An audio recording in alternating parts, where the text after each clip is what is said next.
Hey there folks, Wrel here. Today I thought we'd offer up some tips on how to throw grenades effectively in PlanetSide 2. This video is going to follow a little bit different of format by sharing some information up front through commentary, and then go into some specific examples broken down through on-screen information. That said, the first thing that we should probably be aware of is how grenades actually work in PlanetSide 2. Grenades are thrown slightly above and in front of the center of your crosshairs, so even though the animation shows your character throwing with the right arm, the grenades don't originate there. A fun fact though is that in the earlier days of PlanetSide 2, they did used to originate from your throwing arm. So if you're rounding a corner and you had a wall on the right hand side, throwing a grenade would just bounce it right back into the rest of your allies. It was really funny, but it obviously caused a lot of problems. So again, grenades are thrown slightly above and in front of the center of your crosshairs.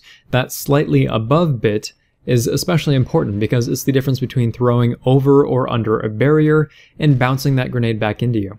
Likewise, since grenades originate from above your crosshair, sometimes you'll need to actually crouch in order to have enough clearance to throw the grenade, even though on your screen it might seem like you have a clear shot. It's also worth noting that grenade tossing is beholden to a cone of fire.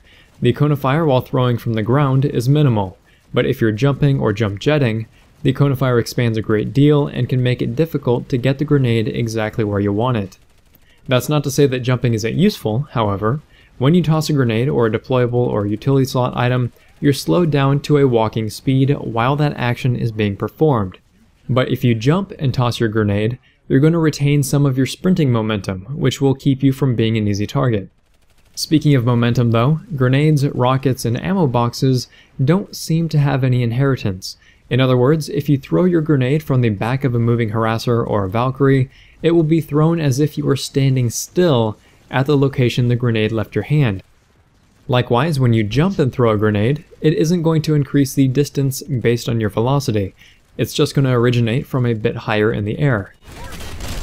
Another quirk to bear in mind is that explosive damage is registered on the recipient's client, not the thrower's. If you've seen the video about time to kill versus lag compensation, you probably get the gist of this, but basically, where you see the enemy isn't exactly where they see themselves, and where they see themselves is what matters when it comes to taking damage from explosives.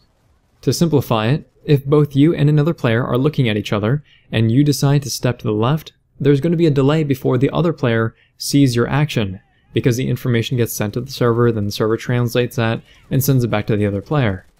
So if you throw a sticky grenade at your opponent, on your screen, you might have just stuck them, and you'll see the grenade follow them around and it'll explode right on their chest, but they may not actually take any damage at all, because on their screen, they could have dodged your grenade toss at the last moment. So to them, the grenade would have missed them and landed behind them, and that's where it's going to detonate for them. I do talk more about this in a really old sticky grenade review if you're interested, and it has a specific example that you can probably make more sense from. The last bit of mechanics worth mentioning is that grenades lose a fair amount of momentum when they bounce off a surface, and because of this, being able to tumble or bounce a grenade is going to let you either shorten up the distance or land it around corners and do all sorts of tricky stuff that we'll show you in just a bit. When it comes to actually using each type of grenade, it's going to be different depending on which type of grenade it is, and I've reviewed them all in the past except for the standard frag. Some of them detonate on impact, some of them have effects that bleed through walls and floors, and some of them can be used as area denial as well as direct damage. Definitely give those reviews a look if you're interested. Some of them are outdated, but it should give you some ideas about their usage at the very least. This video, however, is more of a tutorial for the actual process of throwing to help you make some better decisions and placements. That said, the rest of the video from here on out is going to showcase some specific examples for you, so I hope you enjoy it. Thanks very much folks, Wrel signing off.